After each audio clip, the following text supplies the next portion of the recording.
Hello, my name is Dale Wilhite. I live at the Franz Farmer in Mountain Village, Colorado. And if you want to find anything about me, you can do so on MySpace. My concept pitch here, or the title of it, is called the American No Tolerance Policy. It's a concept of mine in which the state governments, all 50, would enact a new laws that would have zero tolerance for business fraud. Let me give you an example of the kind of business fraud I'm talking about. I can remember a time back, it may have been in the 90s, when a hurricane was approaching Panama City, Florida. I think it ended up being a tropical storm, or it went by, so I don't remember, because I've been through so many hurricanes I can't remember all of them anymore. And I remember it was a very rainy afternoon, and I was getting ready to travel to Las Vegas to visit my brother, and then I was heading up into Denver. And the apartment complex I lived at would not allow you to change your oil there. So I had to get someone to change the oil for me. So I'm going through a place called Callaway, Florida, on Highway 98. And as I'm going by, I saw Big Ten Tires. And they had a sign out there, $10 oil change. So I whip my car around there and drive in there, and they tell me, we can change your oil. They bring my car in. A few minutes later, a mechanic comes out and asks me to come follow him into the shop. They want to show me something. When I got in there, I noticed that all the tires of my cars was off. And I noticed everybody else's cars, all the tires on their cars was off. Then he takes me all around that car and shows me all the problems with it. And says, it needs to be fixed. And to make a long story short, it would cost up about $1,500. Well, I'm getting ready to take a trip, and I don't have $1,500 to spare. So I just told him no. And I just said, why don't you just change the oil? That's all I came in for. I didn't ask you to take all my tires off my car. Why are you taking all the tires off my car? No answer. So anyway, I get my oil changed, and I took my car the next day to Port St. Joe, Florida, and had a mechanic that I knew there to take a look at it.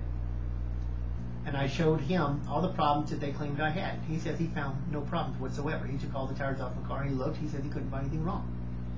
That was a scam. That's the kind of business fraud that needs to be stamped out here in America. The business owner obviously was running a scam there. He was luring people into his business, or her business, with a cheap oil change, in which then all of a sudden his mechanics were instructed to come up with all these phony problems. All of it is to make money. Well, law enforcement should have the means to send in one of their own people to bring in their car, or one of their police cars, which be an undercover car. It'd have to be one that no one there at Big Ten Tires would suspect, to catch them in the act. And if convicted, that business owner should lose his license or her license for life. Those mechanics involved in that should lose their right to work as a mechanic for life. That was a scam they were running, and they didn't scam me, but how many other people did they scam? That's the kind of fraud that has to be stamped out throughout America. It's kind of like Sears MasterCard credit card. They run a little scam. Of course, all the credit card companies run scams. Just like Verizon and Altel run scams. And they've been indicted many times over and fined for it. But it doesn't really seem to do much. One of the credit card scams, as well as Verizon or Altel that they like to run, is where you can send in your payment and it arrives on the due date, but then all of a sudden you get a late payment fee, even though it arrived on the due date. Sometimes what they don't tell you is that you can be charged a late payment even if it arrives on the due date, but they don't get it till after 1 p.m. See, they don't want you to know that.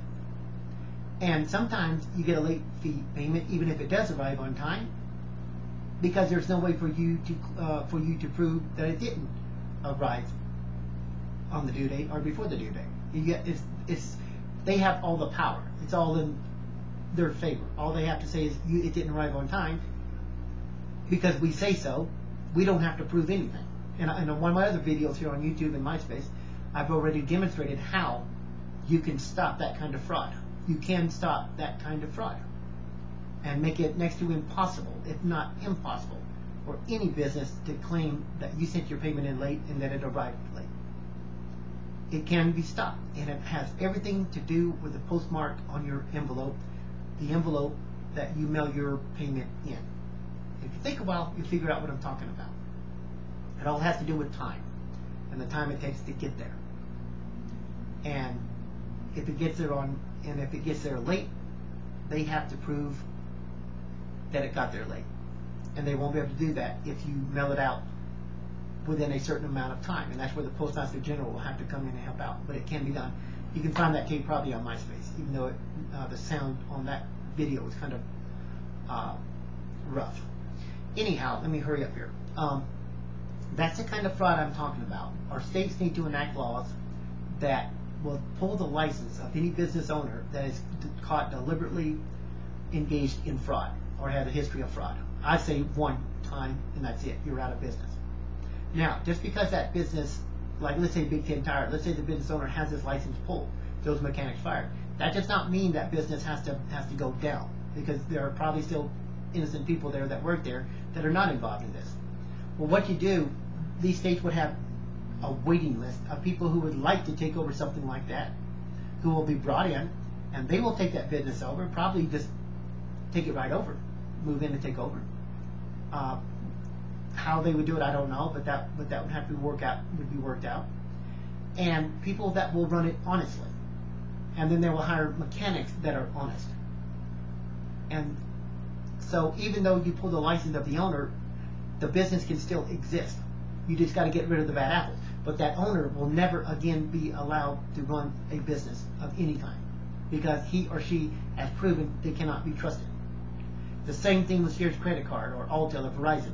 You take that CEO, you pull his license or pull Alltel's license or Sears license, and basically you can turn it over to somebody else, not anyone associated with the government. I don't believe in government control or government taking over private businesses. But there would be a waiting list of people who can have the qualifications to come in and take over Sears Gold MasterCard and run it honestly. And then you go after those employees who are been party to this deception and fraud, and you make sure that they never again can be put in a place of trust. If you get down to the heart of what I'm trying to say here, is that you can really stamp out a lot of fraud in America if the government, primarily the state governments, would clamp down hard with a no tolerance policy. We're not going to put up with this. We catch you, we convict you, cheating your customers, scamming your customers, stealing from your customers, we're going to pull your license. And your business is going to go into the hands of somebody that can be trusted. That's what we're going to do. And then we're going to go after those employees who are party to this, and they're never again going to work in that profession too. The same thing goes for doctors who are defrauding the government, defrauding the insurance companies. We're going to pull your license. When doctors, dentists, and all these people realize that they're going to lose their license if they get caught just once cheating the insurance companies or cheating the government through Medicare fraud, Medicaid fraud, any kind of fraud, they're going to think twice about doing it, and they're probably not going to do it. And you're going to see a lot of money saved in the tens of billions of dollars, and altogether maybe $50 to $60 billion a year saved. That's one small way you can bring healthcare down when it comes to physicians. But you've got to have a no tolerance policy. Anything less than that, nothing's going to work. It's not going to work. You've got to have zero tolerance. The state governments are better equipped to deal with this than the federal government. And you've got to create a waiting list, bring people in that are qualified to take these businesses over when their owners have their license pulled or are fired or their business taken away from them. But you turn it over to private people who are honest, who are qualified and can do this job. That's what the no tolerance policy is all about. Pitch it to your congressional representative, letter to the editor, pitch it on the internet, build a foundation, and maybe this idea one day will become a reality, and you will be the beneficiary of it. And so will most of the American people. Thank you for your time.